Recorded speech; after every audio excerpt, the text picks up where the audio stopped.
listening to the Astral Hour. I'm your host, Astral Meadow. Join me as we take a glimpse into the mysterious.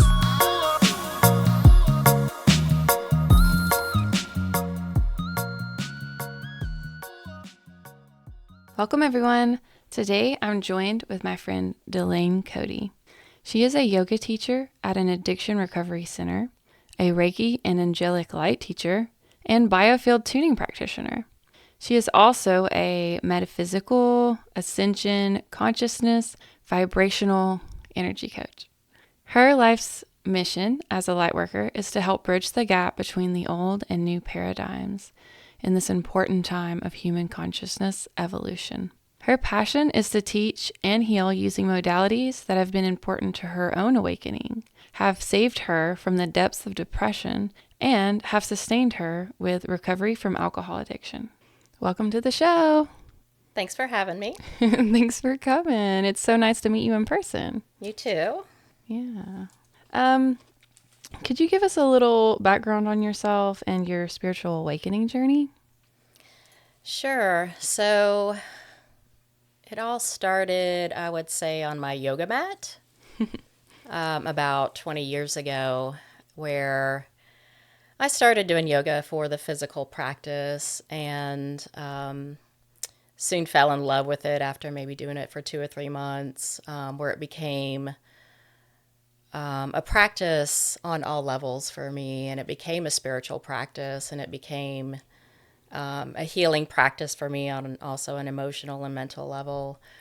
And I was fortunate to have this amazing teacher where she would interweave a lot of yoga philosophies, ancient wisdom into her practices that, once I started hearing about the ancient wisdom, I really could align with those ideas and all.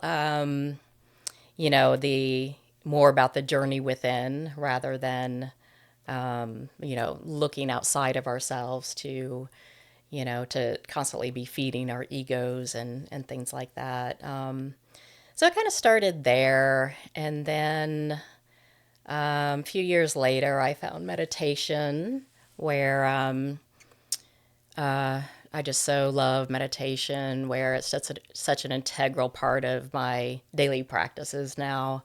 Again, more of that, doing the inner work, the self-care to dive deep within, and I think it all starts with the practice of just looking, just creating awareness around, maybe the darker sides of us, looking at our weaknesses,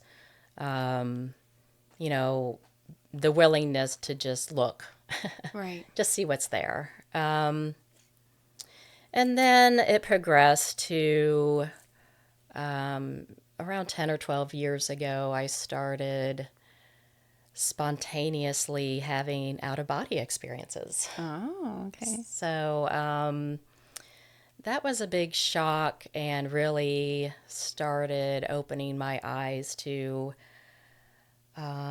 what's really out there. Right. It was thrilling, but at the same time, it was really scary because it started happening for some reason all of a sudden. And now I've come to believe where it was just my time to start awakening. Right. And so, through my astral travels, I've met, different guides that have, given me key messages on my journey. And I have encountered a lot of different realms, positive and negative. And that just really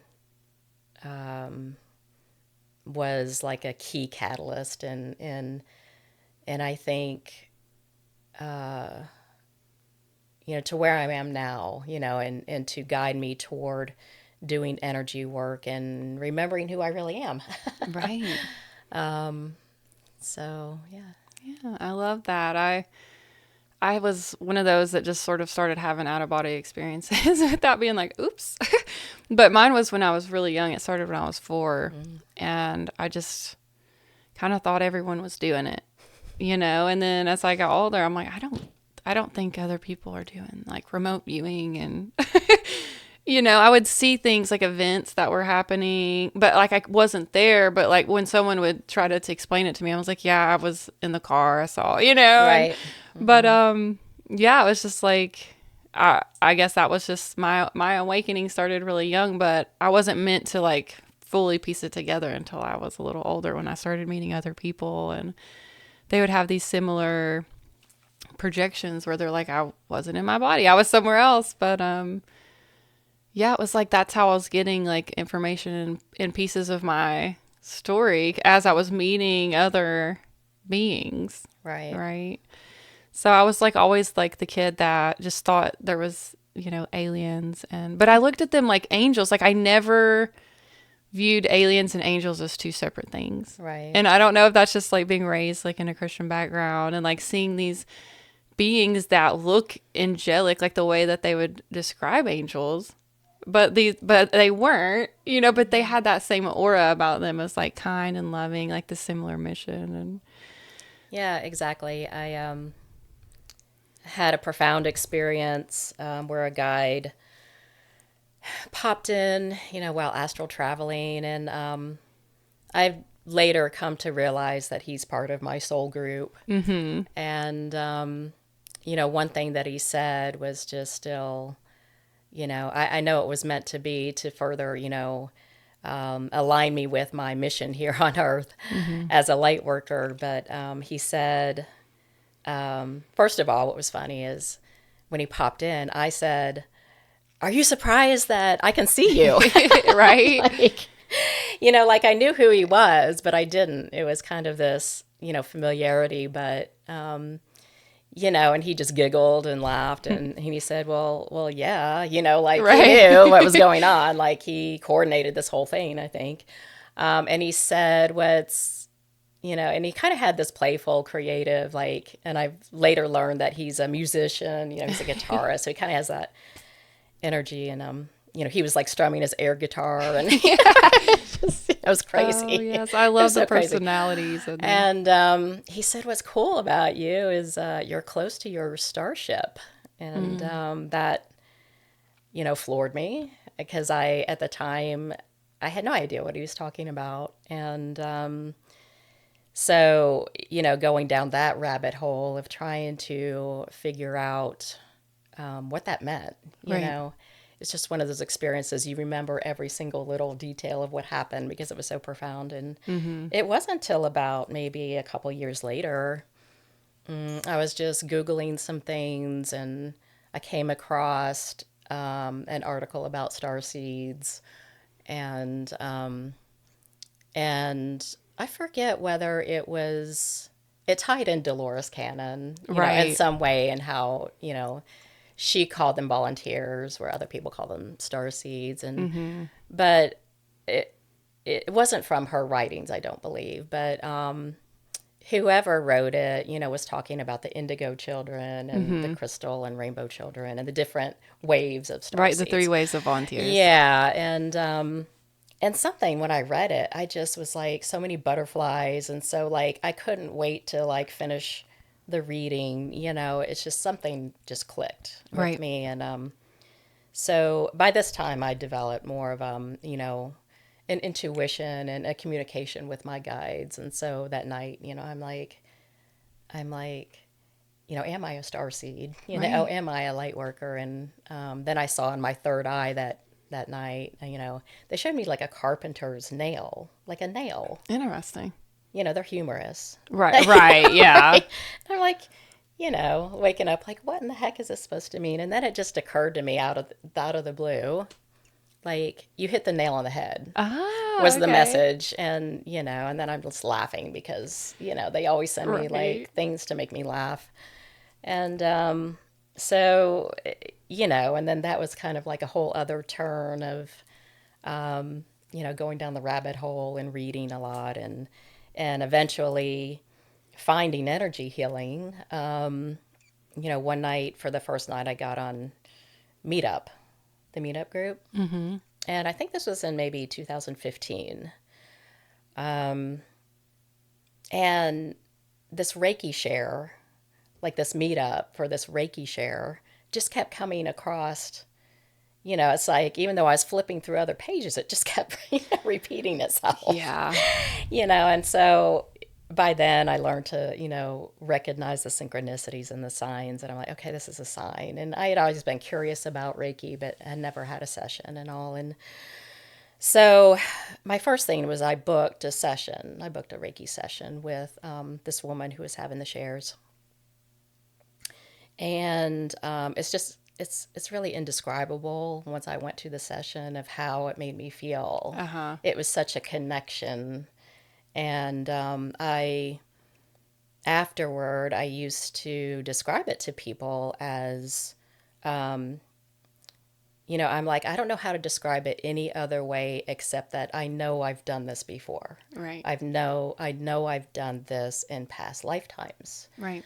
And so, then that was the new rabbit hole of the energy work and, doing all the Reiki training. And this same teacher taught what's called Archangelic light, which is a phenomenal energy gifted by the angels. Okay. And it's also known as the light of the divine feminine. Oh. And it was kind of rediscovered in the past 20 years or so to, in part, to like balance out the masculine feminine imbalance here on Earth. We've been living in this patriarchal dominance for thousands of years now. And so this is one of the energies brought about, in recent times, rediscovered to bring in more of that masculine feminine balance. And, I always, when I work with it, I feel the presence of the angels, which is really phenomenal. So, yeah. Yeah. So when you do the archangel light, like, is there, like, for some people, are there like specific angels that kind of work with them? Is it usually all kind of the same session, or is it unique to each person? Or So it is unique to each person. I would say I'm more like clairsentient. I really feel energies, and I'm empathic, and I can somewhat tell the different vibrations. Like I feel the angelic vibration, as a particular vibration, and but I do have clients that are more clairvoyant than I am, and they will say, "Oh, Archangel Michael came in." and give him a name.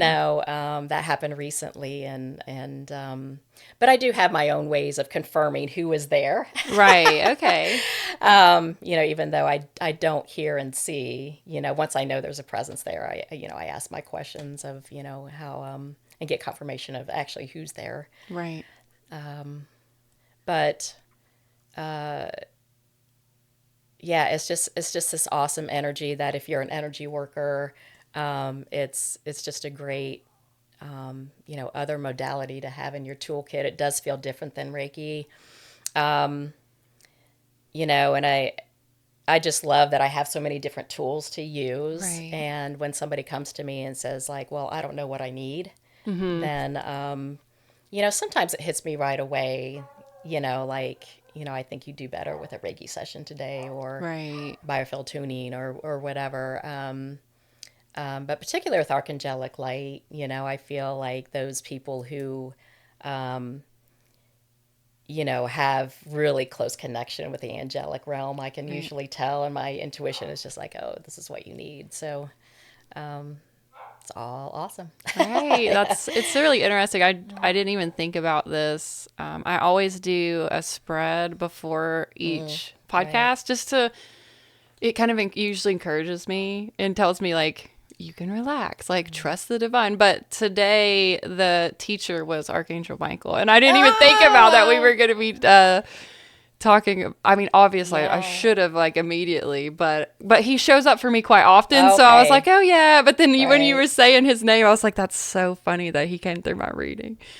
But That's pretty awesome. I stumbled upon something the other day. I felt really called to this crystal, and when I was trying to like look up the properties, it sent me to this site, and I never heard this at all. But it was like something about the crystal linked into this, but it's not like the main story. But like every 5 days, like in the year, like is a different angel, like sort of works with that person. So for me, like with my birthday and like 5 days after me, there was a specific angel and it was a female, and I never heard this name. But then I was like, oh, that's so interesting, because it was saying that people with this particular angel like work with that crystal, like helps bring them into harmony. And I was like, that's so weird, because I just bought that and I would have never even known about this angel Right. had I not bought this crystal and tried to find out the properties. And then I looked at my friends as well, and then she had her own, and it was totally different angel, but it was also a feminine. But like my husband's was a masculine. But obviously some people's would be opposite gender, because there's plenty of people I know with the same birthday. But I was like, that's so interesting though, that because I didn't even think about there being like that many names of that many angels documented. Right. Yeah. Well, when I took the training, by the way, I do train in Archangelic Light as well, Oh, as cool. Reiki.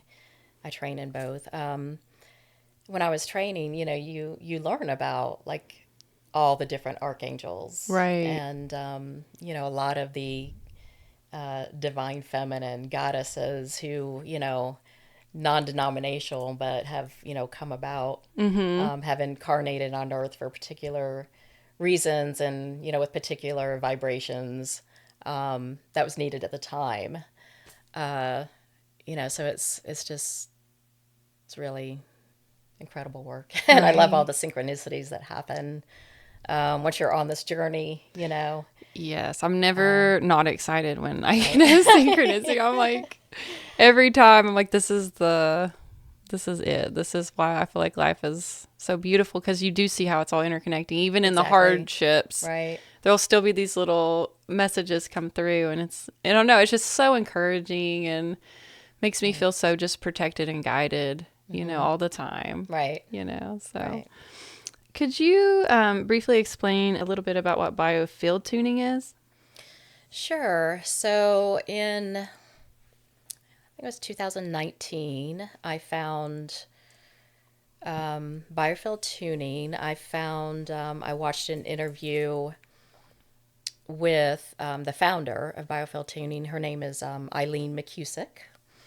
And through working with tuning forks for, I guess, a couple of decades now, 25 years maybe, she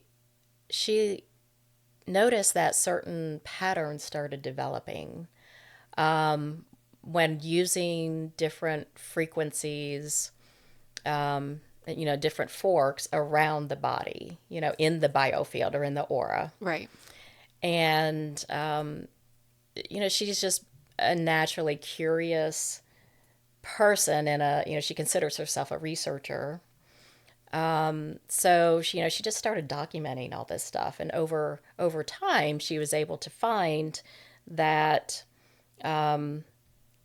if you're an energy worker or know about energy work in general, I mean, the basic premise is that whether you're using your hands or you're using tuning forks, it's breaking up blockages in your energetic body, because stuff gets stuck Right. through everyday stresses, through toxins, through our foods, our water, our environment, through traumas, through our ancestors. Right. Unfortunately, we come in with a lot of crap. Right. Yeah, that's those karmic kind of ties. And Right. And so anyway, going back to the tuning, what that specifically does is it works in your biofield more than within, the chakras in your body, like, maybe Reiki does. So the premise is that you're combing in from the outer edge of the field, which represents your birth, okay. to your physical body, which represents your current age, and you're combing through just kind of like rings on a tree through the different ages. And so she was able to determine, like when she found stuckness, in the fork, that not only could she kind of, tell when somebody had a specific trauma in their life, because she gets stuck maybe at age 5, or around that age. But depending on where the stuckness occurs, whether it's kind of like off the right foot or off the left shoulder, things like that, she started tying in the emotional or traumatic component with that. So she created this, what's called the Biofield anatomy map. And so, when I find stuckness like off of the right foot, it can represent like obstacles moving forward in your life. Off the left foot, it's like stuck in the past.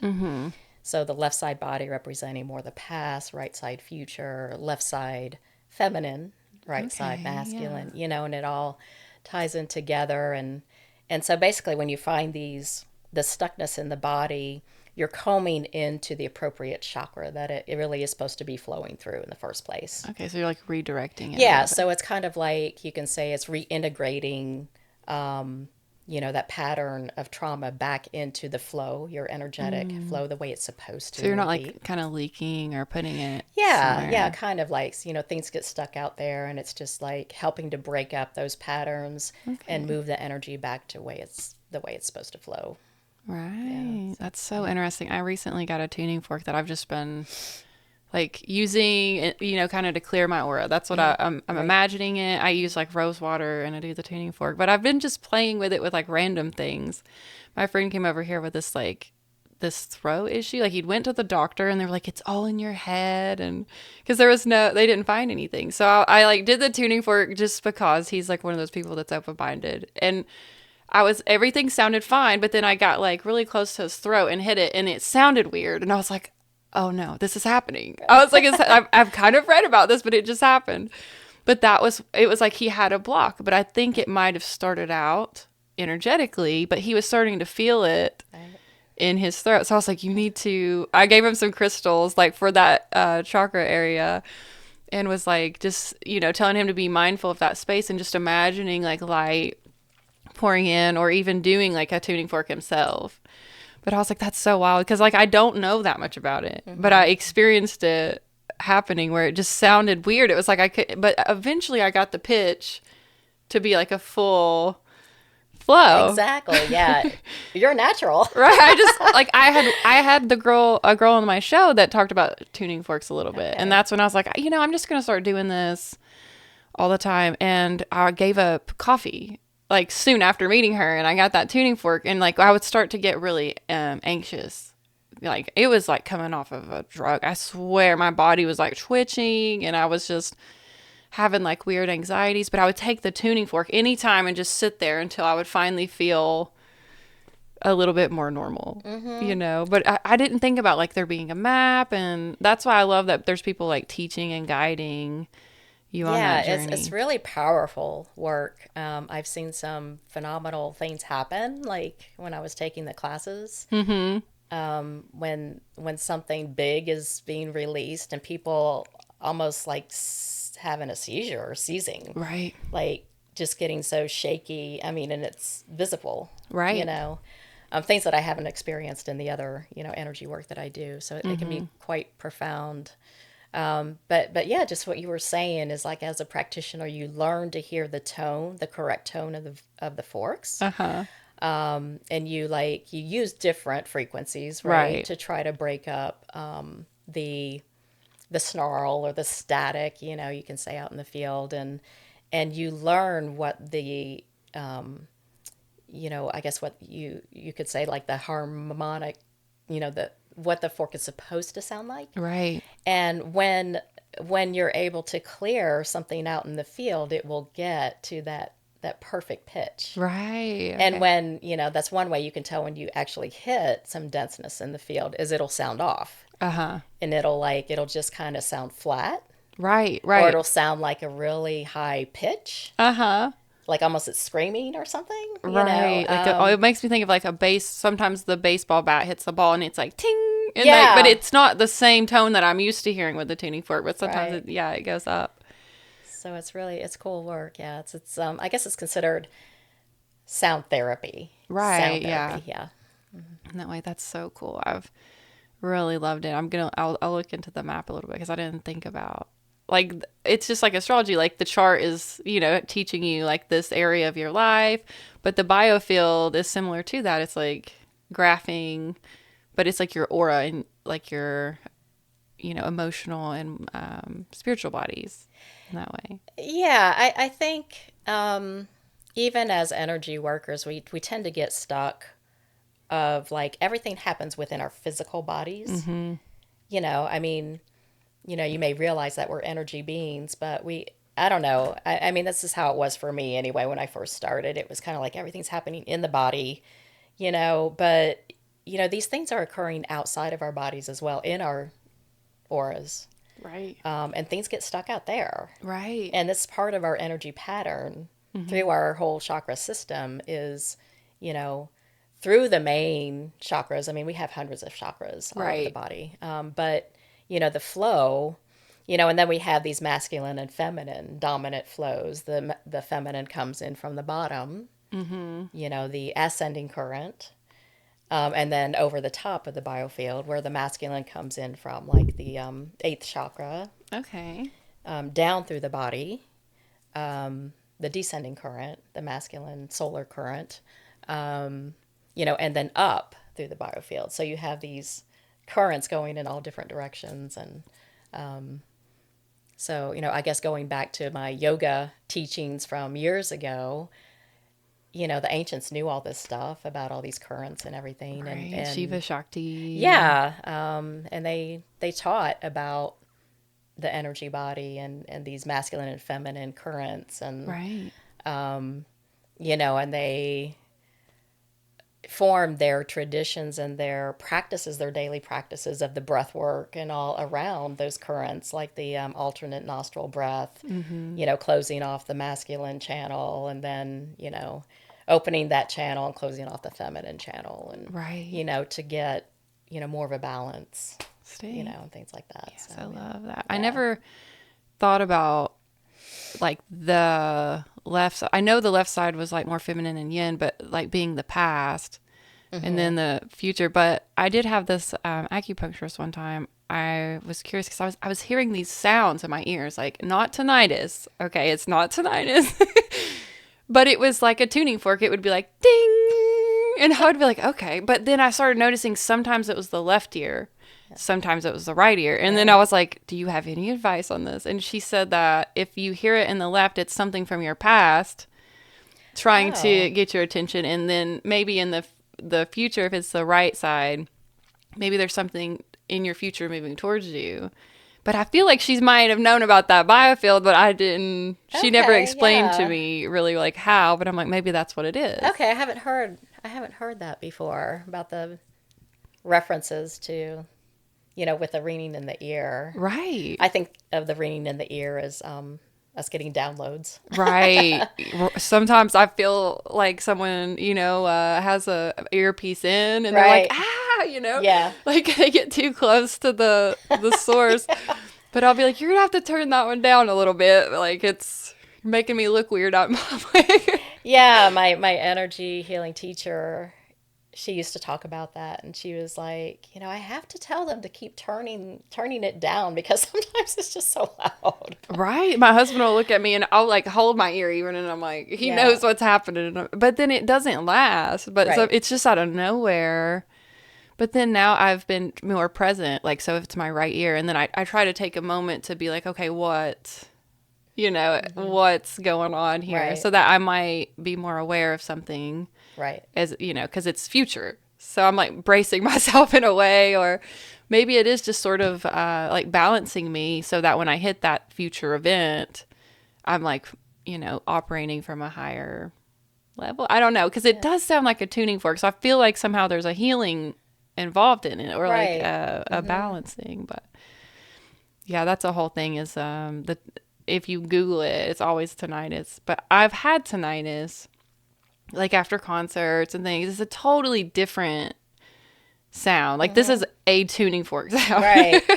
No, I know what you mean. I've had all kinds of odd sounds like in my ears. I can remember, I've had like this.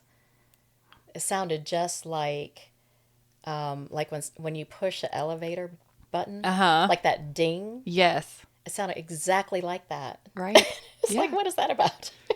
I know, and I've had sometimes where I'll hear like an old school radio. They don't have these anymore, but where you're turning it and it's like, Right. but you can hear some people talk but you continue to turn it, but sometimes you do actually pick up on conversations. And this was happening to me like randomly. I wasn't trying to hear anything like that.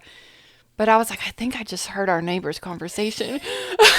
That's And I was like, this is so weird, So over time, I've like learned that you can communicate with your guides to be like, okay, please don't randomly start doing this. And now that's why I love meditation, because it gives me space to access all that. Exactly. And then it's not just like interrupting me. Right. And like coming in whenever. But sometimes it does still. But yeah, I don't feel as weird about it now that I've met a couple other people that are experiencing it too. So I think a lot of it I would just put in the category of ascension symptoms. right. Awakening symptoms. Because I do feel like, and I read this somewhere, or maybe I heard it somewhere, I forget, that it's a way of just raising our vibration, like very slowly to kind of like be able to fully meet the higher vibrations that are, we're kind of like moving to or moving into from like, an astrology perspective or, it's part of the cycle of Earth's precession. Right. We're going into that ascending, I guess you could say current again, or frequency. I don't know how to describe it, but where the frequencies are higher, and so because we've been at such a denseness for so long, I think it takes a lot of very small increments Like of fine tuning. Yeah, that's a good word for it. To raise our vibrations to fully come into this new era, this new vibration. Yeah, I joined this Facebook group. It was like just ascension and energy symptoms or something. And I never go on there because I'm not trying to be a hypochondriac or anything.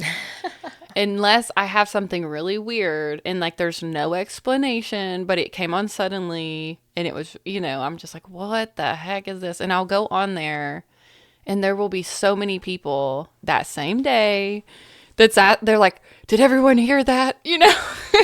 And it made me feel a little bit better about it because I'm like, I'm not making this up. It's like I'll feel like really sick, but it'll be like 30 minutes. Right. Then I'm totally fine again, and it's like these weird waves. But I think some of us are just more sensitive to those sensations. So we're like, okay, I feel off. Where I think everyone's probably having a little bit of it, but they're not sensitive, so they're not listening for it. They're like, oh, I'm just nauseous because I ate a burrito or something. Like, where I'm like, I have a perfectly healthy diet. Like, there's no reason for me to be so sick right now. But, exactly. Yeah. Or the ringing in the ears. People will just say that it's tinnitus. I have tinnitus, Right. So just different perspectives. Right. And a lot of the heart palpitation is a big symptom. Like and I'll just have like this big flutter and get on there and like other people. But then they'll have that resonance. I don't know how to say, is it shaman? There's like, they're documenting like the energy that's coming from the sun. And sometimes like we'll get these like really big waves. Oh, like solar flares? Yes. Kind of okay. Yes. I think that's how they measure the solar flares. It's called something resonance. Okay. But anytime I'll have like a wave of heart palpitations. I've had this looked at by a doctor. They're like, there's nothing wrong with you. This is normal. But I'll go look at that day and it'll be a peak And it's Really? like my heart is like one of the centers I can feel it in. And it's just, it's so weird. You know, That's it's really like, amazing you say that because I've had a lot of that. oh, yeah, And I've almost been like a little bit afraid to go to the doctor, right. afraid to be like, I "Oh my gosh, there's know. something wrong with I me." wore a But machine you're the around and first person everything. that I have heard has had that, so maybe that's part of my Ascension. ascension symptoms too. I don't know. Right. Because Yeah. I have, had some trauma to where I do feel like I've closed my heart center Hmm. off in Me some too. ways. And sometimes I feel like I'm operating fully from love. And then sometimes I feel like it's bitter again.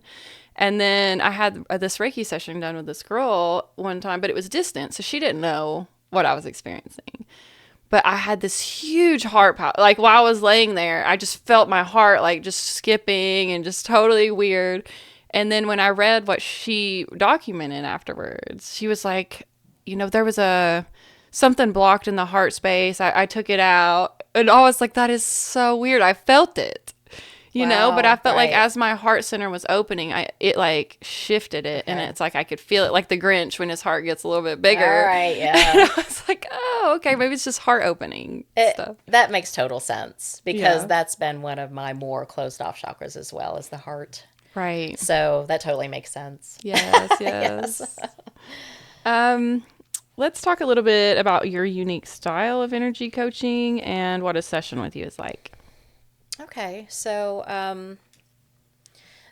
when somebody comes in for the first time for a session, or it may be a distant session, I like to, just talk with them for about 15 minutes or so, 10 or 15 minutes before the session, and just get to know them a little bit, why, they felt like they, were maybe guided toward me, or just in general, why they, want to start doing energy work, or have they done it before, things like that. Just getting some more basic information from them. And so, after that process, I'm, not only listening, through my physical ears, but, tuning into their energy Mm-hmm. and just trying to get, an intuitive read. And sometimes before the session even starts, oftentimes it's by what they say, but, I can feel probably where I'm going to be guided in the session. Mm-hmm. And so then on when they're on the table, I do use a lot of crystals usually to help, open up different chakras. And I just use my intuition there. And I don't often lay crystals on the body until I actually start the session Okay. and, go through. In Reiki, sometimes it's called like a biosin scanning, where you're just kind of doing an overall scan of the body to see where imbalances are, maybe the first 5 or 10 minutes, and then, get into a more, you know, organized pattern, if you will, in the session. But I place crystals on the body, throughout the session, just as I'm guided. And I think one of my strongest senses in energy work is my body intelligence and my hands. Mm-hmm. I, for lack of other way of saying it, I just really feel like, you know, other my guides, the recipients' guides, and I do call them in sessions to work through me. Mm-hmm. And I really feel that happening when I work on people. And my hands are just very guided. They go where they need to go. And sometimes I don't even, like, I guess on a cognitive level, realize why my hands will move to a certain position. Mm-hmm.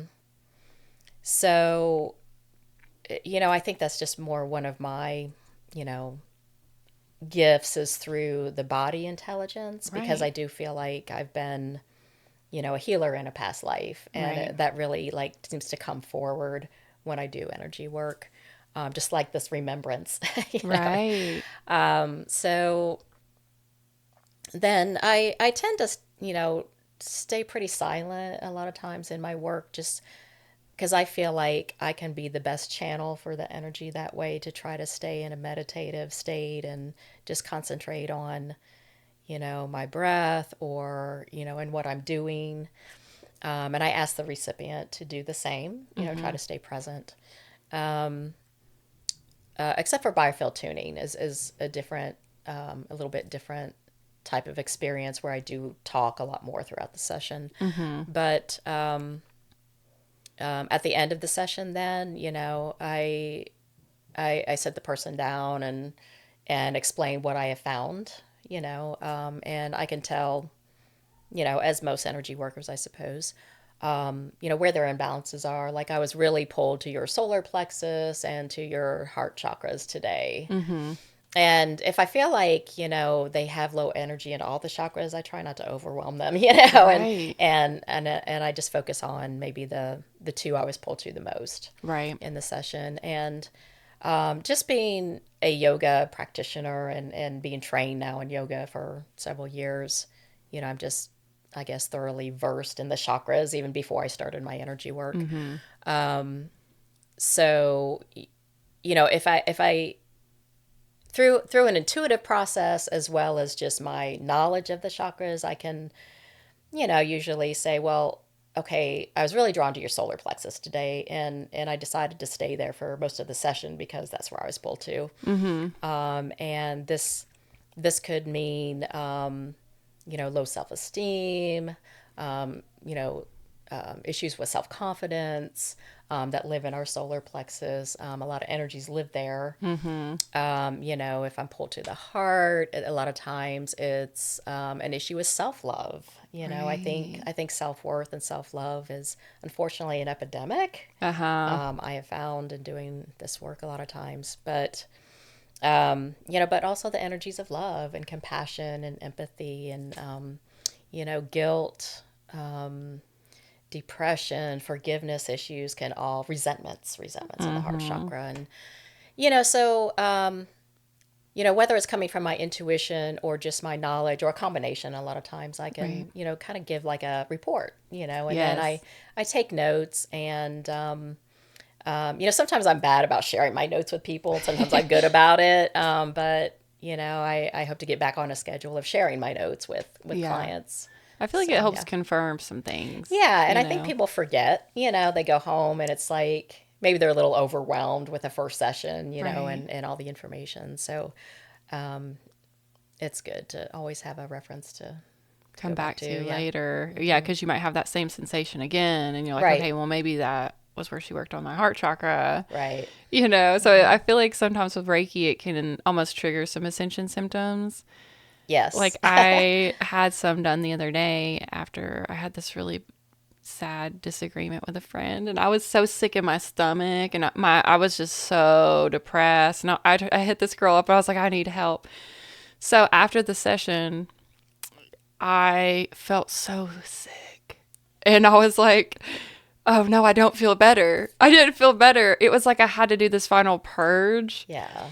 And so I had to like write all this stuff out and just like do these mantras. And as soon as I wrote everything out, it was like the Reiki finally set in. But it was like it stirred the pot a little bit. And it was like, okay, you have to do some of this work on your own.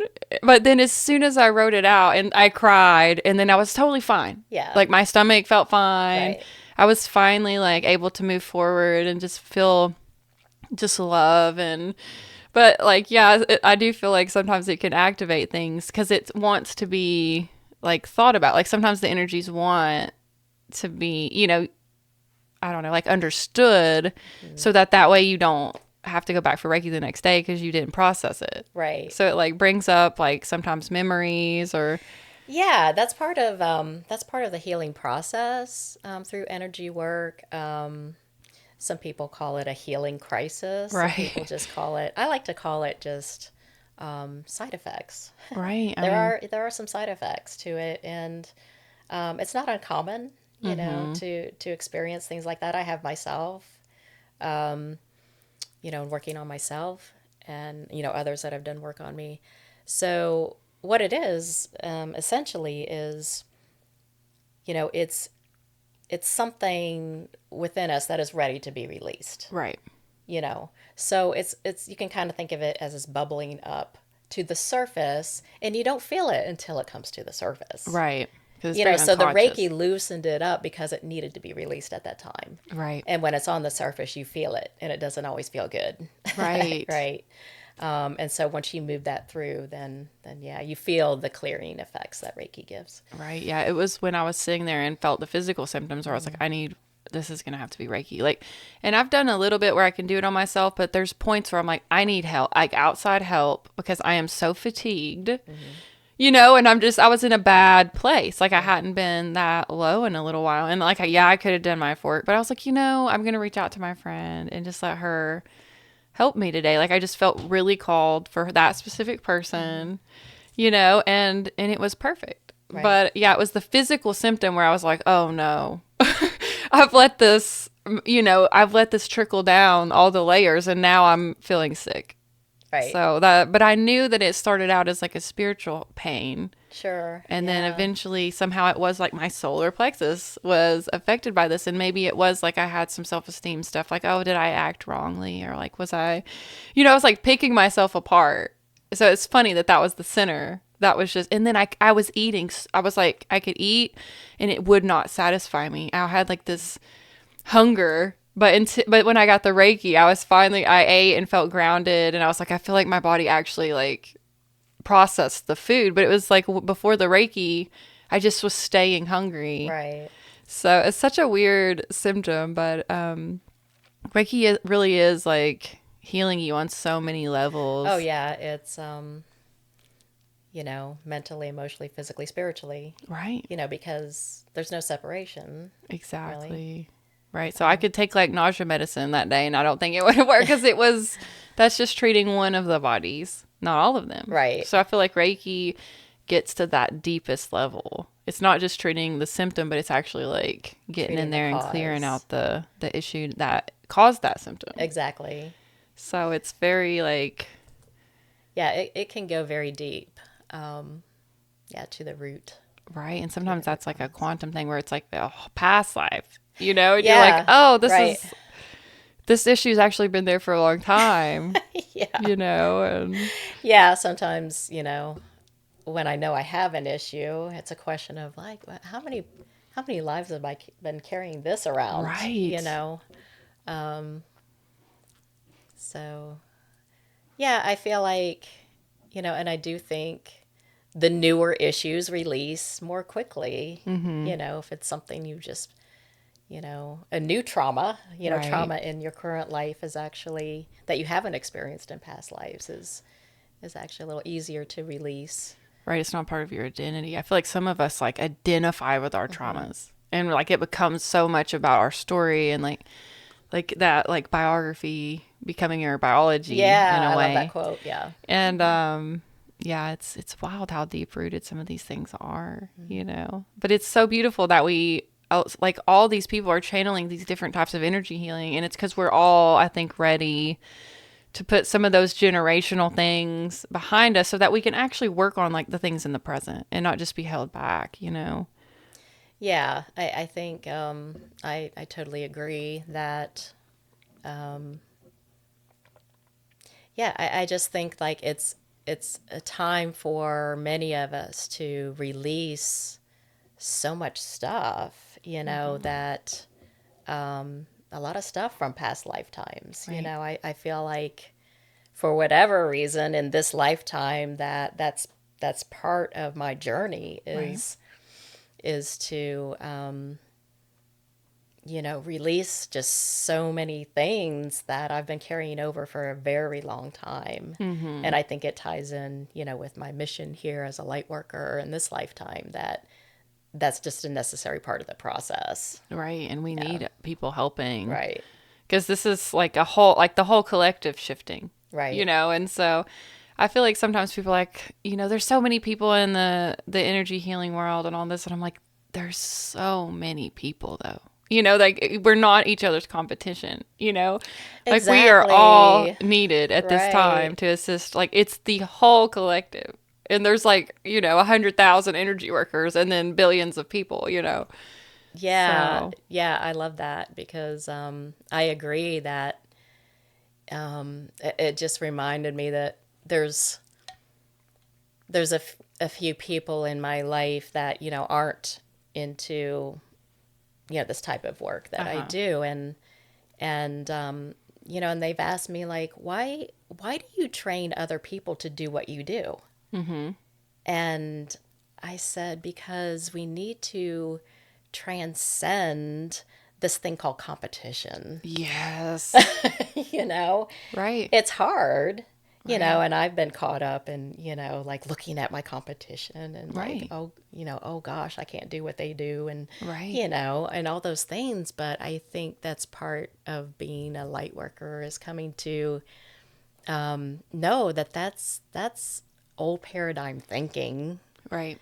And that's a very masculine energy that we Mm-hmm. need to really work on now at this time and balance it out. Right.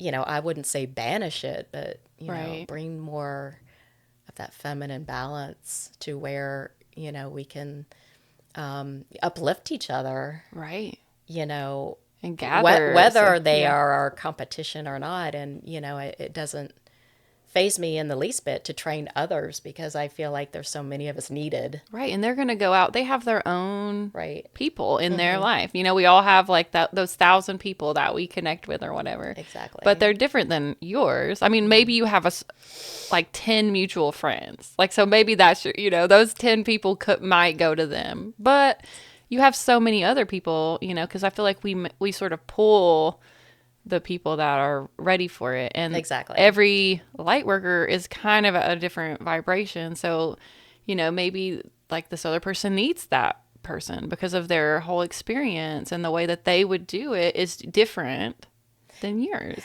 Yeah, so that just ties in, being able to align with your authentic self and trust the universe, I guess you could say, Right. because exactly what you said, it's the universe will provide. Right. There will always be work here on Right. earth. And that's been a tough one for me actually because in moving forward and doing this work, and coming from a a profession that was very lucrative and that was like the first 25 years of my career, I guess you could say, and just dropping that to do this work and and not having a lot of fear around that, like, can I make Right. money at this? And but I felt like I was so guided to do it that honestly I didn't have an option. Not in a Right. lot of ways. Yes. I've Sometimes I really, felt like that. yes, I've been looking at the fear energy as a sign in itself. So, like, if I Right. have fear around, so, like, if I do start thinking that way, I'm like, well, that's a flag that I'm supposed to be Yeah. working on Right. this. Right. So, fear's not necessarily always bad. I feel like it's just a sign that, you might need to realign a little bit, you Exactly. know? Exactly. I think we all have a lot of fears. Yeah, it's about bringing awareness to those things, that Mm-hmm. like, maybe I should take a look at this again and why am I feeling Right. this way? And I need to maybe be connecting more, because usually when I go into those states of fear, it's when I feel most disconnected and Yes. separate. Mm-hmm. And maybe it's because I've fallen off my meditation and my yoga Right. practices, and so that's the awareness of like, oh, I need to be more, in tune, maybe you'd say, with my guides again, Mm-hmm. and start doing my self-care, the practices to connect more deeply and feel, that's what brings me more positivity. And so Right. Yeah. So, in the intro, you talk about bridging the gap between the new and old paradigms. Could you go into that just a little bit more for us?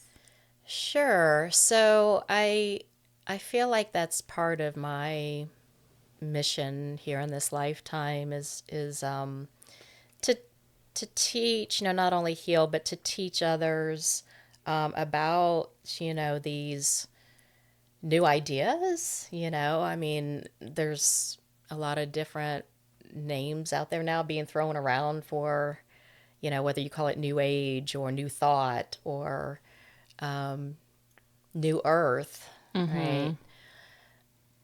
But I do feel that's part of my mission is to help, bridge that gap between, the old paradigm, what we were just talking about is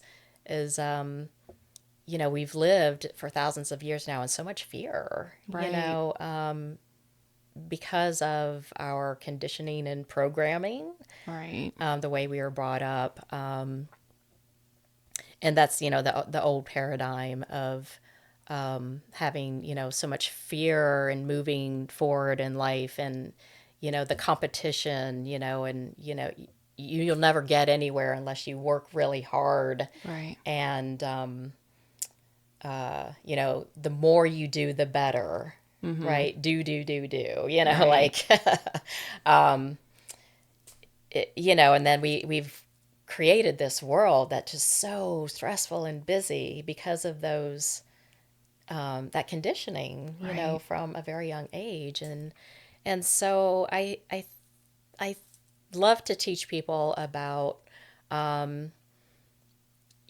these new energies coming in and how it's really asking all of us, I think, to take a step back and to really start working on ourselves, whatever that may look like for somebody, whether it's traditional therapy or whether it's a more mindful approach of meditation and yoga, maybe all of it together. Right. But doing the self work, I think, is so important, and teaching the importance of that in ascension and awakening, and trying to dispel, a lot of this programming that we've had through, whether it's through our own family members, through our schools, through our, religious concepts that we were brought up with, and dispelling this fear and knowing that, the universe will work with you, if you align with it and ask for help. Right. And, and just teaching people that there's so much more out there than what we've been shown and taught. So, Right. Yeah, I think it's interesting when you say ask for help because that's something I don't feel like people understand is like a lot of these when I study these beings, it's like the law of non-interference comes in and yes, you might have like some guides that might step through without you trying to locate them, but for the most part you almost have to like yeah, say that like I'm okay with this, like because they can't just like affect you. They can't just, they're not going to barge in and just like, give you all exactly. this Yeah. unsolicited advice. Like you have to ask and Yeah. receive that way. So, Yeah, I totally agree. And that's one thing and I try to incorporate all of this stuff in my trainings when I do my Reiki training, when I do my Archangelic light trainings, and because I love teaching, and that I know that is in one of my manuals somewhere right, about you have to ask, right, and I had to learn the hard way. But yeah, there is this universal law of you call it non-interference or of free will. I think is what right, I was trying to think of. We have free will, and as part of that, I think even members of our own soul group, are not really supposed to interfere without us asking right, because it somehow oversteps that boundary. right. Because they might need to learn some things before they, Exactly. Like, yeah, like if they overstep that boundary, then, that's interfering with our whole, karmic, right, reality and our whole, mission sometimes because, I don't think that I only am here in this lifetime, as a light worker, but I'm also here to learn, right, like every lifetime, you know, where you learn from your mistakes and part of your incarnation is to, get through and try to overcome certain, you know, patterns Right. that you may be carrying through many lifetimes. Right. So. Or like just the limited beliefs in general. You might have had that same limited belief in many lives that you finally can work through eventually and say, okay, well, if I just change the way I think about it, Right. then it changes. But if I believe that this is the way and the only way, then it's like we create these limiting thoughts. Exactly. But they don't they're not necessary. But we've just lived so much under all these rules and regulations and just repeating the same patterns, and that's where I think sometimes the religions, they keep us kind of in those loops because we keep saying, oh, this is the rule, this is how it is, it's tradition. And you're like, well, we're evolving, so maybe the rules need to evolve, Right.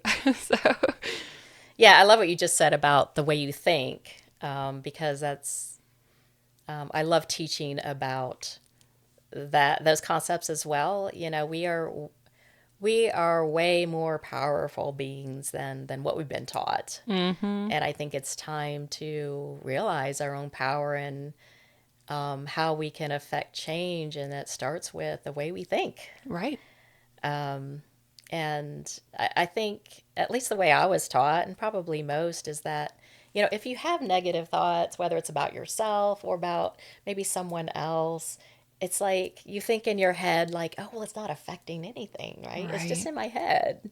It's like, I'm never going to tell that person what I think, Right.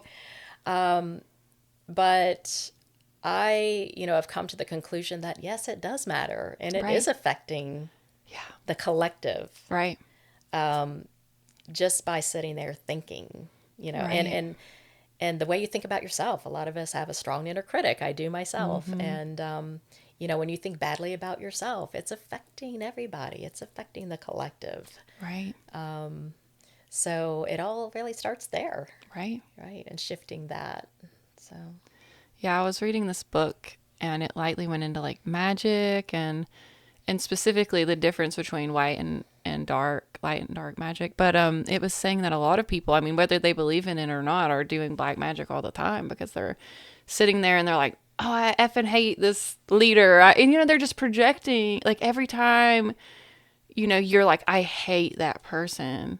You're kind of doing black magic. But I feel like just being aware that all your thoughts are that powerful. And if you're projecting out hate, if enough people start doing that, then something bad could technically happen, because that's where it all starts. But I feel like just learning that made me a little extra cautious about, if I start thinking negatively about someone, I'm checking it out. I'm like, okay, let's get to what I really don't like about this person so that I can reflect back on myself. What is it in my past that this person is reflecting back to me that's irritating me versus just being I hate them. I'm done, but it took me reading that I could have been doing black magic this whole time without even noticing, even in traffic. I'm like, F this guy, but then I'm like, oh no, I should probably not project that. But it's a constant learning and I'm not trying to beat myself up anytime I have a negative thought, but I might not try to keep that thought alive so long. And I feel like it's helped me, as far as just the mental health of it all, because you don't really, it hurts us too. Yeah. If we just sit and think about that person that wronged us over, some people never get out of that. Right. And so they die and they're still upset about someone stole their dog, in some other lifetime and they just can't get over it. Right. So. Yeah, and if you're holding on so tightly to something like that, then unfortunately you're just holding yourself back,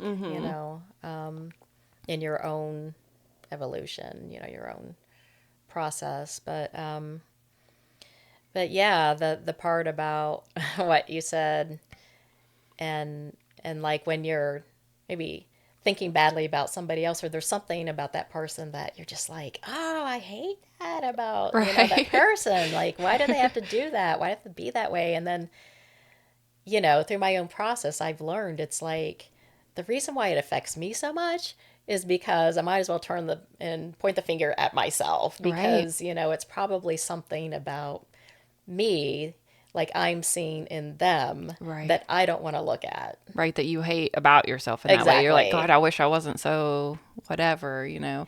Right. So it's again, it's just having the awareness around it to Right. where you can more quickly try to rectify it and in Right. not get you know mired in the whole Right. situation. So Yeah, I feel like traffic is a good practice for that. And like just driving because like we've all accidentally cut someone off. Okay. So now if someone does it, I'm like, I'm assuming it was an accident. You know, like right, I do get a little like, wow, that person could have killed me. And I might get a little like anxiety about it. But I try to be like, okay, they probably were a little distracted. And I'm not just going to lay on the horn, you know, and then just traffic in general. I'm like, well, that's kind of on me because if I wasn't rushing, you know, I've probably attracted this whole traffic jam because I was you created it. right. Because in my mind, I'm like, oh God, I'm going to be late. I'm going to be late. So I'm like saying this over and over again. And then what am I? I'm late because I get hit by traffic. But so I've been even in my mind, I'll try to imagine like a clear, open road.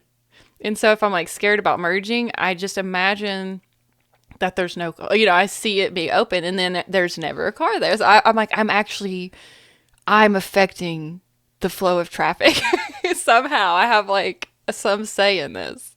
Yeah, yeah, we all have these superpowers in that way. Right. I think that's part of what I was saying. We are all so much more powerful. Yeah. It starts with our thoughts, but you know, um, we can affect and create our own lives for sure. If we, I think it starts though with thinking a different way. Right. Just bringing in those new perspectives. Mm-hmm. Of the new paradigm, the new earth, Right. whatever you want to call it, the new way of being. And I mean, it sounds easy to say it's a shift in perspective because there's a lot that goes around that, and it takes a lot of time to get there as a society. But Right. it really is. I mean, we build our perspectives based on our conditioning. You Mm-hmm. know, so you start changing the conditioning, the programming, and then maybe those people become parents and they start Yeah. teaching their children in a different way Right. And than we were slowly we, taught. yeah. So Yeah, there's this meme floating around and it was saying you're so powerful that if you believe you're not, you know, like you're affecting that. Like your belief when you say I'm so unpowerful, I'm just a victim, I'm just, you know, that you're just going to keep bringing that in and if you feel powerless and you keep saying that, well, it's like you're not going to be tapping into that power. It's like you're not even wanting to because you keep right, saying like I'm powerless in this situation or right, whatever. But that I just thought that was a good thing to be like for us all to consider that. You right. know, is it my belief in my own power, my or lack of belief that's affecting it? You know. And I think that's true Mm-hmm. because of the way we're conditioned. We were think inside of this box. And also, I mean, I I've become aware that even in our medical fields and stuff, they Mm-hmm. give you a diagnosis of what you have, and it's never good. Usually, like Right. it's like you have depression, Right. you And then you have believe that. anxiety, you have trauma, and so you go around and you start repeating that. Like I am depressed, I Right. have trauma, and Right. then you become that. Right. You know, and Where it keeps it alive longer than it needs to. yeah, You and know. it's not like you can't get out of it, but it does, keep you mired and stuck until you change your way of thinking, Right. and I'm big on using affirmations and Right. using them in the present tense and always in the positive way. So you're not ever saying I don't want blah blah Right. blah or I don't have blah blah blah. Right. You say it as if you already have it. Like Exactly. I am positive. Right. I have joy in my life. Mm-hmm. I think the way we say things is very powerful. Right. It's all magic. Like we're doing it Yeah, all the time. right. Yeah. Right. Yeah. So what are some of the benefits of doing this type of work, and how has it changed your life? Wow. It's a big question. Yeah, that's a good question. Um, you know, I, I've spoken about the yoga and the meditation, but I guess I feel like I should focus maybe a little bit more on the energy work, Mm-hmm. the Reiki and the Archangelic light, the tuning. Um, so what it's done for me is it's I think it has helped me to shift my perspectives. It has healed me in a number of ways. I'm never, I think to be human is to be flawed, and it's a Right. journey. So I'm never actually healed entirely, but it's healed me on a lot of different levels, and just brought a lot of awareness around, things that we've been sharing, in this podcast. Um, on all levels, emotional, mental, physical, and it's made me realize how interconnected, Mm-hmm. everything is, within our own being, but also, throughout the universe. Right. That, everything, has, the law of cause and effect, Yeah. there is a consequence for everything, like our thoughts. And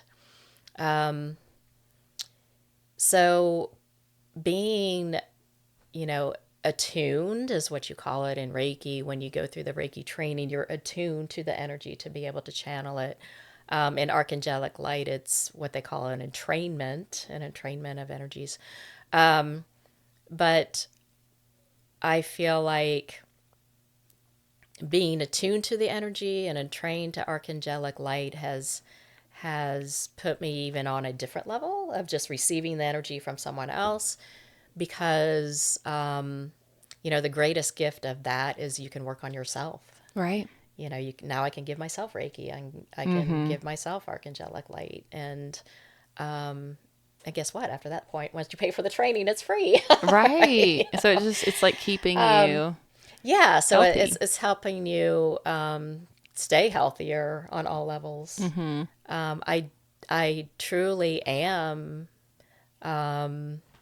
you know, I am more healthy, I think, now than, when I started this journey in energy work 7 years ago now.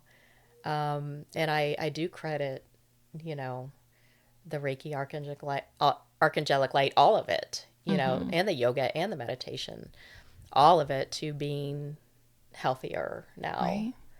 on all levels.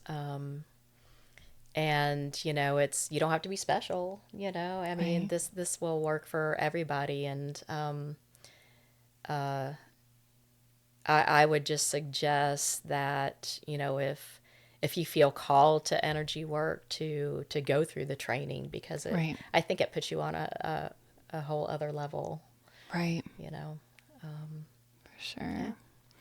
How has learning a little bit more about your galactic heritage, helped you on this journey? Has it empowered you in ways? Has it like clarified anything or? I think it definitely has. Being a light worker, I think you can be called a seeker Mm-hmm. and a very curious person. You tend to go down those rabbit holes once, something energetically clicks with you. And, I've just been immensely interested in really all things paranormal my whole Yes. life. Yes, me I too. mean, from ghosts to cryptids to Yeah. UFOs. And I mean, I have seen all the shows, Mm-hmm.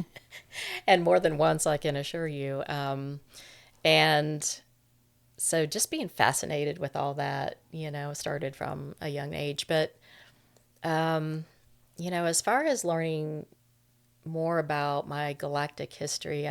Through my own experience, once I started astral traveling and things like that, I've had encounters with other beings, if you want to call them extraterrestrial. Sometimes I'm not sure if they're extraterrestrial. Now there's interdimensional, extra dimensional, Right. all this, this plethora of all these different types of beings. But, I'm so fascinated that there's so much out there that we have no idea. Right.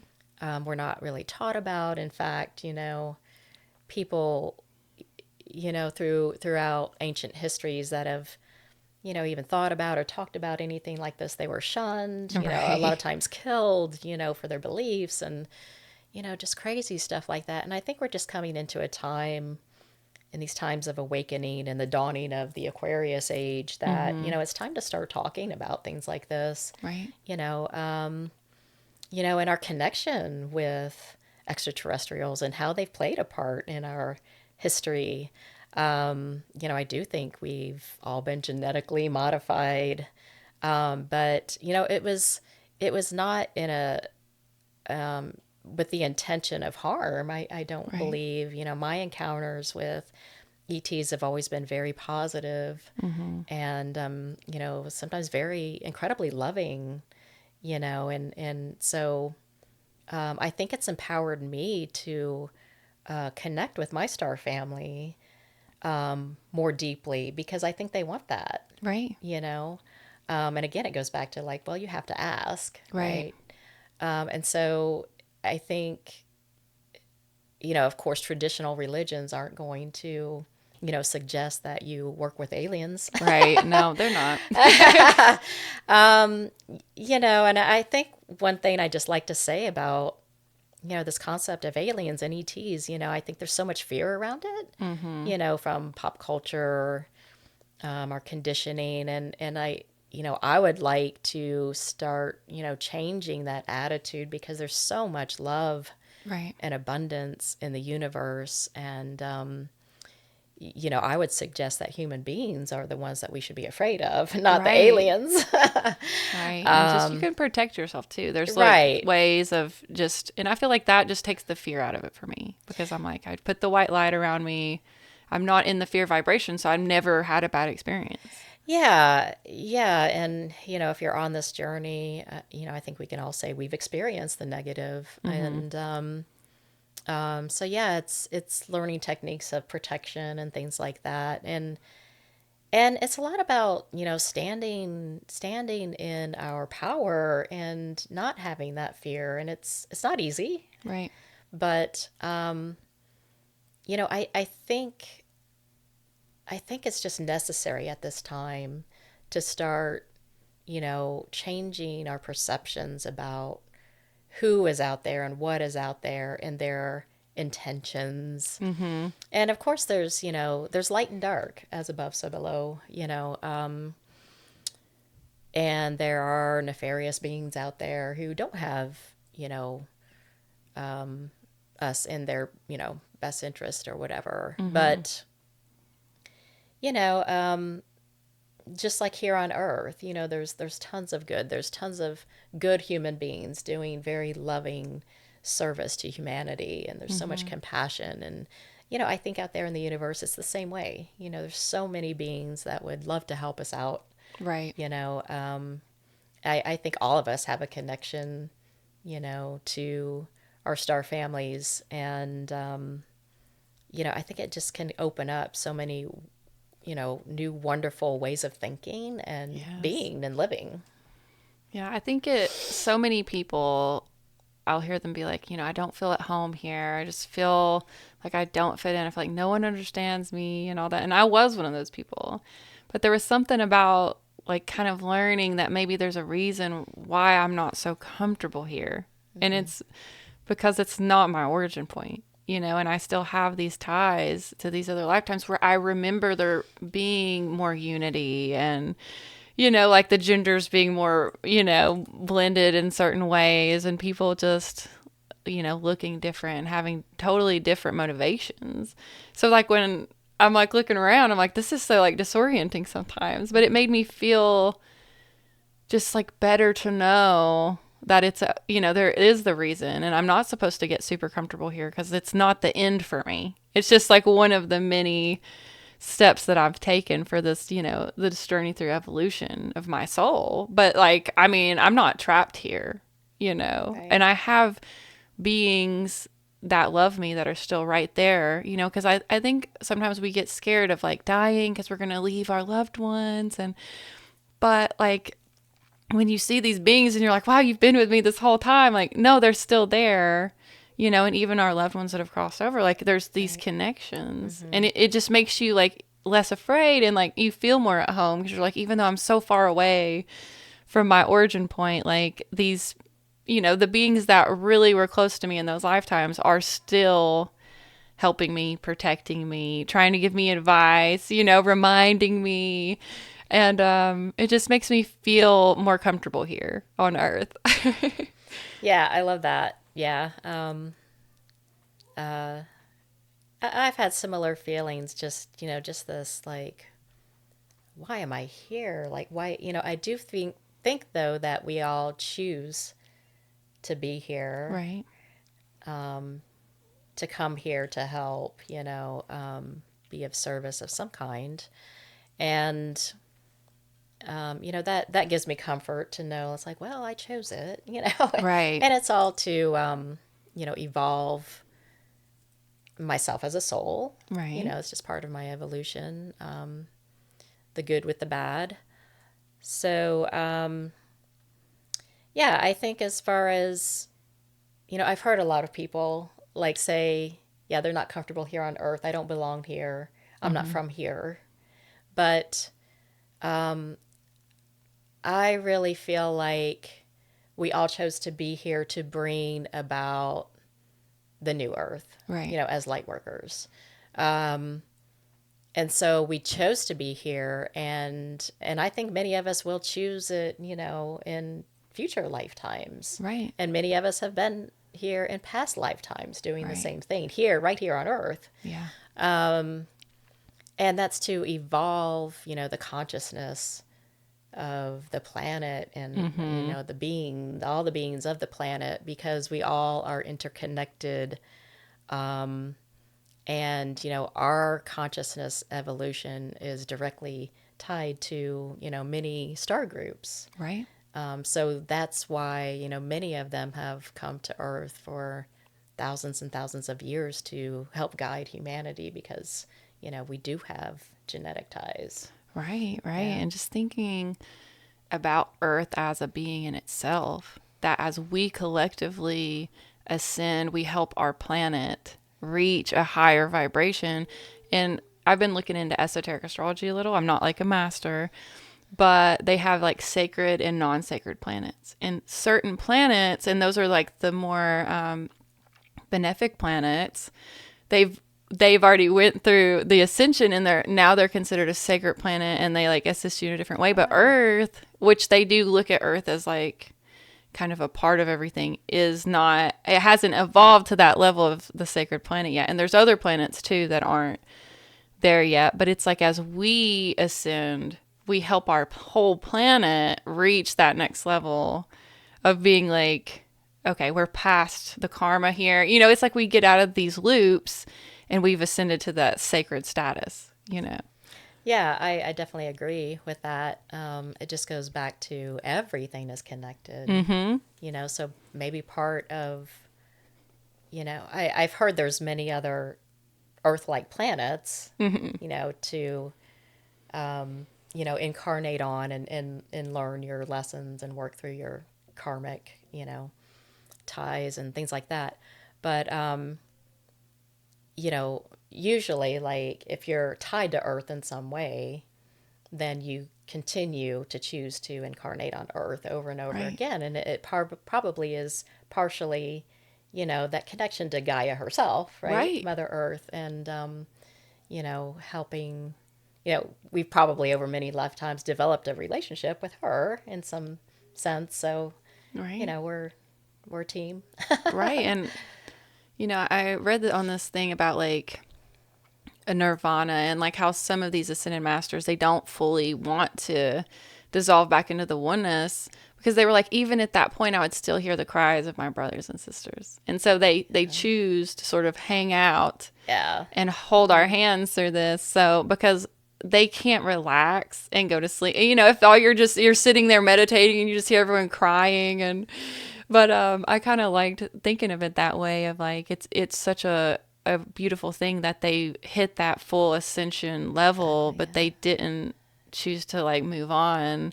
Right. And they're like still right there with us, you know, giving us the model and giving us, you know, the little advice or like the code to hack it almost in a way. Right. You know, and how, you know, it just gives me chills to think of a being who is willing to do that, Right. you know, to wait to, you know, fully ascend until they can bring all their brothers and sisters with them. Right. You know, it almost makes me tear up. I know, I have chills. Yeah. Yeah. And I believe it because why do I believe there's beings like that? Because I am one of those beings here. And like, I love everybody here. And I would be so sad, you know, to just live my best life. And then, you know, everyone around me is just suffering. I've always wanted to like do what I can to help those that I encounter. Because I'm like, if someone's coming into my life, there's a reason. Right. You know, and I really do treat every person as like a sacred messenger. Oh, So I work with them. And I'm like, so I can trust that there's those beings, because I feel like I'm one of those beings here. I might not be at that same level, or because I'm in a physical body right now, but I trust that there's good out there because I'm a good person. And like, why would there not be, you know? Sure. So, Yeah. Yeah. And, you know, I heard just being, you know, just incarnating on Earth, you have to be a pretty brave soul. 'Cause right. it's, you know, it's still very low consciousness as compared to, you know, a lot of civilizations, you know, out there. We're pretty far behind in a lot of ways, Right. in our consciousness evolution. But yeah, but that's beautiful. Yeah. That you feel like, you know, you're one of those beings. That's really awesome. Right. That's the light worker in me, right. I guess. Yeah. So is there any advice or anything else you would like to touch on before we wrap it up? I would just say if anyone's out there, you know, like, gee, where do I get started? Right. Right. First of all, it's never too late to start. So never feel like that. Everybody's on their own paths. And, you know, I suggest to people to really hone in on the self-care aspect, because self-care seems to have a negative connotation sometimes, you know, especially when we've been taught that, you know, the harder you work, that's always the best. And the more you can squeeze into your day, that means you're more worthy or something. And so I would just suggest to, you know, just rethink that, because I think part of this whole awakening and raising the vibration and, you know, evolving consciously is taking time to go within ourselves. You know, we live 99.9%, you know, kind of like dealing with the outside world and thinking about, you know, and defining ourselves by something, you know, outside of ourselves, Right. you know, and I would just suggest, you know, start meditating. You know, I tell people it's like, you don't have to, like, you know, at the end of 30 days be meditating like a Buddhist monk in a cave, you know, Right. but start out with 5 minutes. Right. You know, commit to 5 minutes a day for a week and then assess. And if, you know, that was hard, then keep it at 5 minutes for a while. There's nothing wrong with that. If that was easy, then increase it to 10 minutes. There's a plethora of meditation apps out there now, some really good ones. Some are free, some are a subscription, but, you know, I'd recommend just, you know, finding one that resonates and downloading. And then if you've thought about a yoga practice, yoga has really changed my life. That kind of started the whole thing for me. I think moving physically and the way yoga ties in the breath work as you're Right. practicing, it really is a catalyst for that mind, body, soul connection. unlike other physical exercise. Right. So, yeah, just start out small goals with the self-care, and you'd be surprised at how more connected I think you start feeling. Right. Yeah. Right. Because it's all within, so without. So Right. when we work on ourselves, we are helping the collective as well. Exactly. Okay. Because I we're love like that. giving these Yeah. good examples Right. of a healthy person. Right. And yeah, so I think the inner work is just as important as the outer work. We want to go and fix everything and like change things. But it's like, well, if you're, leaking out and you're in a bad place, like that's where you need to start before you try to help Exactly. people. Right. Right. And yeah, and you'll be surprised too how those practices can help, with your own past traumas and things that you have stuck in places and your fears.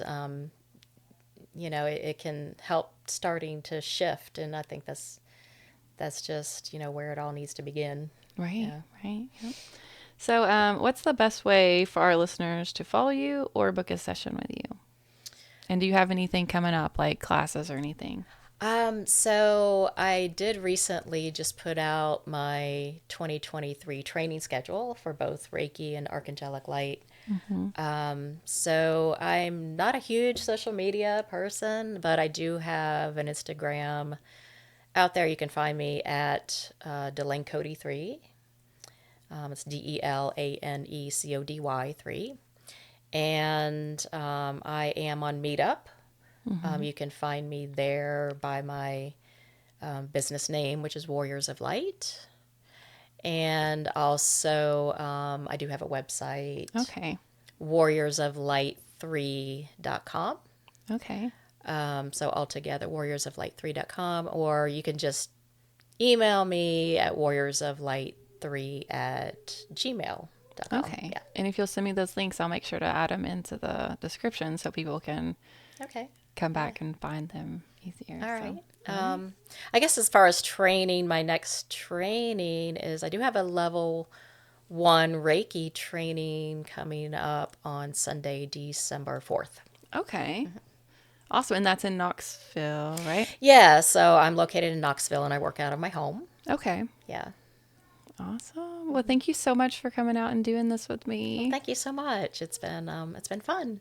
Yes, I can't wait to get some feedback and just share it with people. And I just think it's beautiful. And I love that there's people like you that's doing this work and sharing it with others. It means a lot. Yeah, and kudos to you for doing this podcast. I think it's awesome to help, get the word out and having shared experiences, and those people out there listening who are, just starting their journeys are probably all excited, which is awesome. Right. And I just love that it's like there is like people that they can meet. A lot of these like we were talking about, you had a reading with the girl. She's huge now. She can't even do readings. Right. But this is where you can go. And because like sometimes you don't know where to go. So I'm like, no, here you go. Here's how you find these people. Yeah, exactly. Right. And it's, no accident, right? Right. How that you come across different people in your lives. So, yeah. Right, for sure. So, well, thank you so much. Yeah, you're welcome. And thank you all for tuning in. Check us out next time on the Astral Hour.